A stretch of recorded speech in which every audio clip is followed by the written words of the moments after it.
basuh, kan baik gitu. Nu penting sare bismika itu. Lu 3 kali pelakuinas ayat kursi, ya Latif, ya Latif, ya Latif. Terus aja. Sulit tidur, ya Latif saja terus, ya Latif, ya Latif, ya Latif. Supaya lembut ini. Kalau sudah lembut bening, maka Lauh Mahfud kelihatan. Ini. Jadi guru kita tidak membawa kemana-mana, Pak. Mengenal diri itu seperti itu. Mengenal diri. Kita mengenal diri. Kalau feelingnya seperti ini motor akan sulit di servisnya. Kita akan tahu karena kita mengenal getaran hati kita. Oh ternyata hampang karasana. Mana sudah masuk ke 7 bengkel gagal. Dan datang ke Pak Aja tenang. Wah ini akan sulit nih biasanya. Siap. Mengenal diri seperti itu Pak. Aji rasa lah. Mengaji rasa. Jadi kita hadir dimanapun hadirkan pikiran dan rasa kita. Hadirkan pikiran dan rasa kita. Terutama dalam ibadah dan zikir dihadirkan rasa. Semakin hadir rasa, semakin terasa, semakin bening, semakin jelas nantinya. Semakin jelas. Jika kata Syekh Abdul Qadir di Sirrul Asrornya, juga di kitab Al-Mukhtasar fi Ulumiddin tentang Islam Iman Ihsan, dijelaskan di situ bahwa ketika sudah bersih kolbunya, dia tinggal melihat ke cermin hati. Tetapi kalau belum bersih benar, maka petunjuk itu masuk ke alam mimpinya. Mari Pak. Tidak apa-apa kita berzikir untuk seperti itu tujuannya.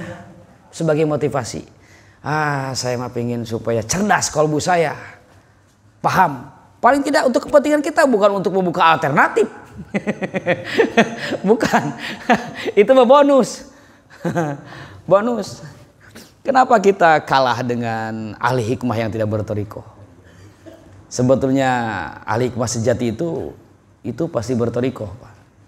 Karena hikmah itu produk tasawuf. Silakan, siapapun yang pernah belajar hikmah yang benar-benar hikmah, dia tahu. Semua wirid-wirid itu produk wali kutub, paling tidak wali afrod. Hizib Nasr, Hizib Bahri, Hizib Bari itu pengarangnya Syekh Abu Hasan As-Sazili di Maroko di abad 12-13 Masehi, pendiri Thariqat Saziliyah. Bukan beliau mendirikan ini Thariqat Saziliyah, bukan, tapi muridnya yang mengatakan ini Thariqat guru saya Saziliyah. Ketika beliau mau wafat, perjalanan dari Mesir ke Mekah kalau tidak salah, yang jelas di perjalanan mengamanatkan, lanjutkan perjuanganku ke Abul Abbas Al-Mursi, Syekh Abul Abbas Al-Mursi. Lanjutkan perjuanganku, bimbing murid-murid. Amanatkan kepada semuanya untuk tetap mengamalkan Hizbun Nasr. Tidak ada kata-kata ente meneruskan saya sebagai mursyid saya. Itu di Lataiful Minat. Syekh Abul Abbas Al-Mursi mau meninggal, menunjuk Syekh Ibnu Athaillah. Jadi memang dalam thariqah yang luar biasa itu selalu menunjuk. Di tempat saya sendiri di Bantar Payung, Satoriyah, Iskiyah, Naksabandiyah dari Syekh Pamijahan turun ke Syekh Wali Agung Mahmud Bandung, kemudian beliau hijrah ke Mahmud. Turun ke putranya yang laki-laki. Putranya ini kakaknya perempuan. Beliau yang meneruskan perjuangan Syekh Wali Agung Mahmud. Nah, ketika beliau mau melanjutkan hijrah ke Mahmud, mengamanatkan. Beliau punya kakak perempuan nih. Kakak perempuan punya cucu. Namanya Ama Muklar. Dia sudah menikah. Istrinya sedang mengandung. Berarti ke Ama Muklar itu beliau bersifat cucu saudara ya. Nah, beliau ngomong ke Ama Muklar itu, cucu dari saudara, nitip ini buku untuk anak kamu yang sekarang sedang dikandung oleh istri kamu. Dia nanti akan nyantri ke Madura. Dia yang akan mampu mengamalkan ini dan akan mencakrawati secara sempurna. Kalau bahasa kita kan kami mau kami. Kamu amalkan, kamu juga harus mengamalkan. Tapi kamu tidak akan mampu mencapai kesempurnaan yang akan dicapai oleh anak kamu. Selalu ada penunjukan, Pak. Itu 2 generasi melewati 2 generasi. Anaknya, calon mursyidnya masih di kandungan. Terjadi tahun 1832 atau 33 itu. Ternyata sudah lahir, orang Imam Muqarrar hanya mengamalkan. Begitu lahir, setelah dewasa diijazahkan. Diijazahkan, karena di Satariyah itu ada istilah uzlah ke gunung, tapak. Beliau tapak ke Gunung Galunggung 2 tahun. Selesai, uzlah 2 tahun. Pulang lagi ke Bantarapayung.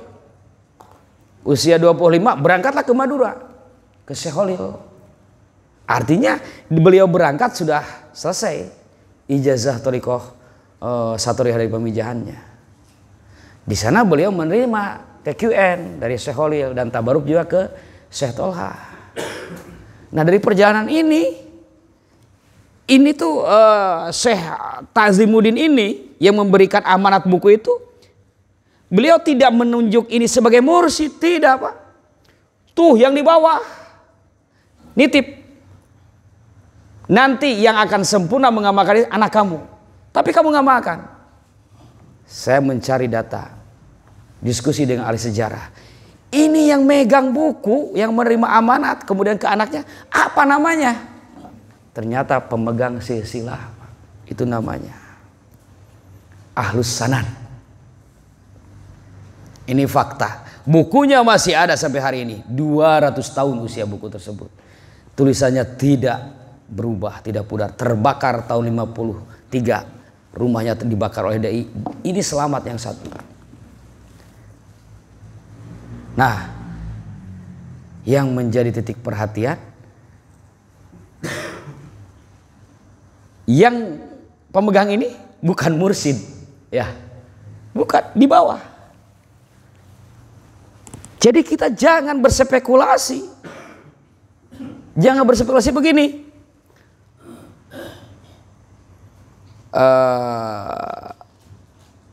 Pangersa Abah wafat, Syekh Khatib Sambas wafat, menunjuk mursyidnya, mursyid pengganti Syekh Abdul Karim.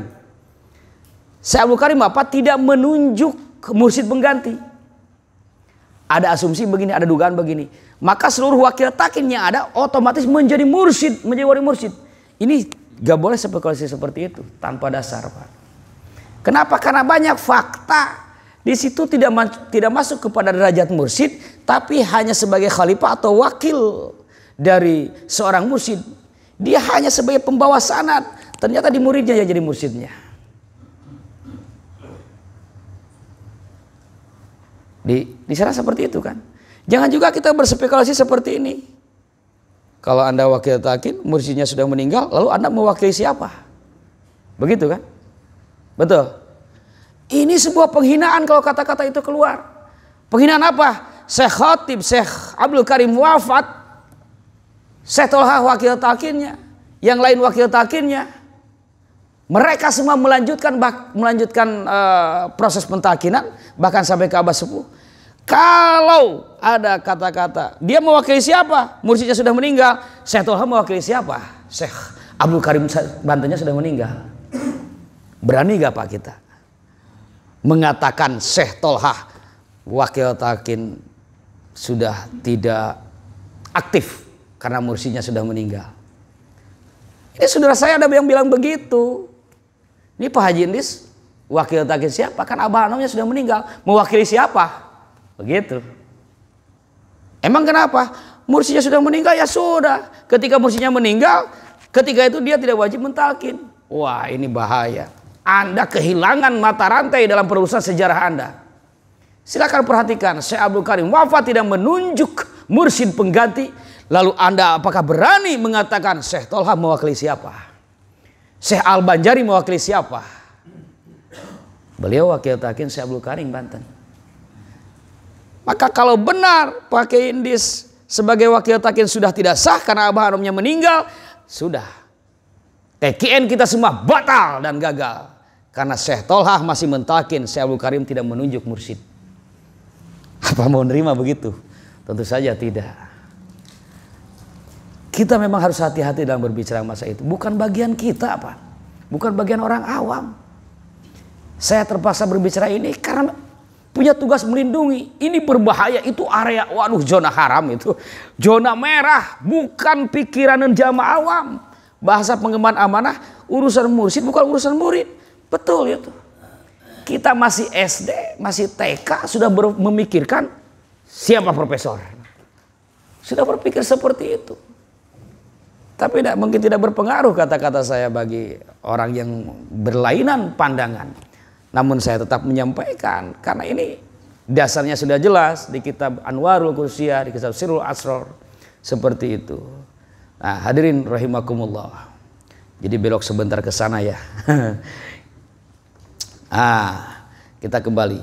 Jadi kita bisa melihat sifat Allah dengan cermin hati. Kalau cermin tersebut sudah bersih, maka tiada lain dan tidak bukan amalkan torikoh kalawan nyanya kerengahan kebahagiaan zahir batin. Nah, diamalkan la ilaha illallah, la ilaha illallah. Nak Pak, awas, nak harus hadir. Tauhidna, ruhna harus hadir. Ruhna harus hadir. Kenapa sakadang monyet terjadi melakcau? Atau kalapa digugulung kalapa. Tiba hari depi ka kiwari, tiba heula depi ka aina, kalapa dipamer-pamer ku sakadang monyet. Kalapa gugulung kalapa kan monyet gugulung kalapa. Ya kalapa pang alusna, kualitas terbaik. Tapi pasti tanya, sok atuh jieun? Teu nyaho. Teu bisa. Artinya begini, dari dulu kita sudah berpuluh tahun misalkan bertorikoh, tapi masih kena gitu keneh, ya masalahnya ya. Jangan-jangan ada yang salah itu. Maka harus dibuka ilmunya, harus digali ilmunya, tauhidnya. Belajarlah menjadi sakadang kuya. Dia tidak pernah mundur sedetik pun. Bila ada masalah di depan, masuk ke dalam. Berhenti dia, nggak melangkah. Mundur dah gak bisa, mau bisa mundur, maju tuh bisa cicing, aman, maju deh gitu. Ini saya terima dari pengesah Kang Haji belajar ilmu kuya, ketika di Bali, kayak masalah, siapa kalah masang jurus, montong, supkeun ka jero, tempo kuya, lok, cicing, sulak, aman, maju deh gitu, geus aman.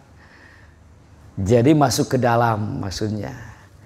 Nah, ilmunya di dalam cerita sakadang monyet dan sakadang kuya lah yang punya ilmunya. Ketika mengucapkan la ilaha, ketika mengucapkan la itu sudah tidak ada apa-apa, Pak. La linafil jinsi artinya nafil jinsi itu menafikan, mentiadakan seluruh jenis ketuhanan. Karena makna Tuhan itu yang dipika cinta Tuhan, yang dituju Tuhan, yang dipertuan, yang diperhamba itu Tuhan. Faktanya banyak yang kita hambakan di dunia ini, betul. Banyak yang kita puja di dunia ini, betul. Banyak yang kita tuju di dunia ini selain Allah. Nah, membuang ilah-ilah itu. Maka ketika mengucapkan la ilaha la syai'a min kulli fardin min afradil ilah, tidak ada satupun dari berbagai jenis ketuhanan itu illallah kecuali nyeri hati lah eueuh lah nyeri hati oke. Itu boga dunya barana lah eueuh dunya lamun Allah menghendaki. Semuanya merupakan taksir kudrah iradah Allah, tapak gawe Allah. Takut di depan ada ancaman lah, semuanya dari Allah. Kalau Allah tidak menghendaki, pembunuhan pun tidak akan pernah terjadi. Maka orang ahli zikir tidak akan merasa takut. Bukan hanya tidak takut di dunia, di akhirat saja tidak ada perasaan takut. Laisa di ahli la ilaha illallah wahsyatun fi kuburihim wala fi nusurihim. Bagi ahli la ilaha illallah tidak ada rasa takut di alam kuburnya dan juga nanti di alam mahsyarnya tidak ada rasa takut. Praktekkan ini di dunia. Ada masalah, aduh ekonomi, aduh kudese, dan lain sebagainya. Maka obat satu-satunya dikir. La ilaha illallah. Semakin takut, semakin dikuatkan zikirnya. La ilaha illallah. Masih ada takut, terus aja. Bunuh rasa takut itu dengan la ilaha terus. Kapanpun. Kasih kesempatan untuk jiwa, untuk menenteramkan. Apapun masalah kita di dunia, kasih kesempatan jiwa untuk menenangkan. Dari waktu sekian, sisihkan waktu, menyengajakan diri minimal setengah jam sebelum kerja, dikir saja dulu kita. Illallah, la ilaha illallah, la ilaha illallah. Maka ketika berangkat ke dunia pekerjaan, rasa takut akan hilang. Kita bekerja dengan cahaya zikir. Di tempat bekerja muncul lagi perasaan seperti itu, ketakutan dan lain sebagainya. Dikir jahat tidak bisa, dikir hobi saja, pukul terus. Tauhidnya la ilaha illallah, la ilaha illallah, gitu terus. Bahwa semua itu tidak ada kecuali hakikatnya dikehendaki atau tidak dikehendaki oleh Allah. Toh kalaupun kita dirugikan,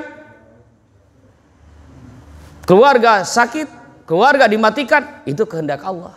Kalau itu sudah kehendak Allah, yang punyanya. Kalau itu sudah kehendak Allah, pasti kita diberi kekuatan. Maka satu-satunya cara menghadapi, kata Rasul, tidak ada yang paling berbahagia di dunia kecuali seorang mukmin. Ketika dia mendapatkan anugerah, dia punya bendera syukur. Ketika dia mendapatkan musibah, dia punya pondasi sobar. Maka mari kita hidupkan bendera syukur dan pondasi sobar dengan penguatan zikir la ilaha illallah. Karena semua itu hanya akan muncul ketika kolbu kita sudah mulai lembut. Dan kolbu musabbahun bil hijaroh, disamakan dengan batu. Bahkan disamakan saking kerasnya. Bahkan kolbu bisa lebih keras dari batu. Maka oleh karena keras dan sama dengan batu, kalau mau dihancurkan tidak bisa. Fakama anal hajar layan inkasaro yan kasir layan kasir ila bikuwah, tidak akan pecah kecuali dengan kekuatan. Maka kolbu juga layu sarufi jabi syatati kolbi sahibihi illa bikuwatin. Kolbu takkan mampu memberikan jejak yang menyatukan kepingan-kepingan hati ini kecuali dengan kekuatan zikrullah. Maka perkuat zikirnya la ilaha illallah, la ilaha illallah. Ruh dengan tauhid, imajinasi diisi dengan robito. Mudah-mudahan kita diberi kemampuan oleh Allah untuk mengamalkan hal tersebut. Berkah karomah guru kita pengersa Abah. Amin ya Allah ya Rabbal alamin. Allahumma inna nas'aluka wa natawajjahu ilaika bisultani awliyaika fi hadzal zaman syama sahib wa fatajul arifin fi qada'i hajatina amin. Al-Fatihah. Bismillahirrahmanirrahim. Ya kana semua keberkahan itu semoga juga menjadi keberkahan untuk keluarga kita semua. Sehat zahir batin, tercapai maksud, dijauhkan dari balai. Yang lagi sakit semoga diberi kekuatan dan kesabaran dan diberi kesehatan oleh Allah Subhanahu wa taala. Demikian juga yang sedang menghadapi permasalahan zahir batin kecil besar. Yang pertama semoga diberi kekuatan dalam menghadapinya, kedua diberi solusi terbaik oleh Allah Subhanahu wa taala. Apapun masalahnya, apapun permasalahan, apapun kendalanya, amin ya Allah ya Rabbal alamin. Allahumma ya qadiyal hajat, Allahumma ya kafiyal muhimmat, Allahumma ya dafi'al baliyat, Allahumma ya rafi'ad darajat, Allahumma ya syafi'al amrad, Allahumma ya mujibad da'awat, Allahumma ya arhamar rahimin. Allahumma lakal kullu wa bikal kullu wa minkal kullu wa ilaikal kullu wa antal kullu wa kullu kulli birahmatika ya arhamar rahimin. Amin. Al-Fatihah. Bismillahirrahmanirrahim. Shiratal ladzina Bismillahirrahmanirrahim. Allahumma arinal haqqa haqqa warzuqna tiba'ah wa arinal batila batila warzuqna. Alhamdulillahillazi hadana li hadza wa ma kunna linahtadiya laula an hadana. Alhamdulillahirabbil alamin. Wassalamualaikum warahmatullahi wabarakatuh. Silakan untuk tanya.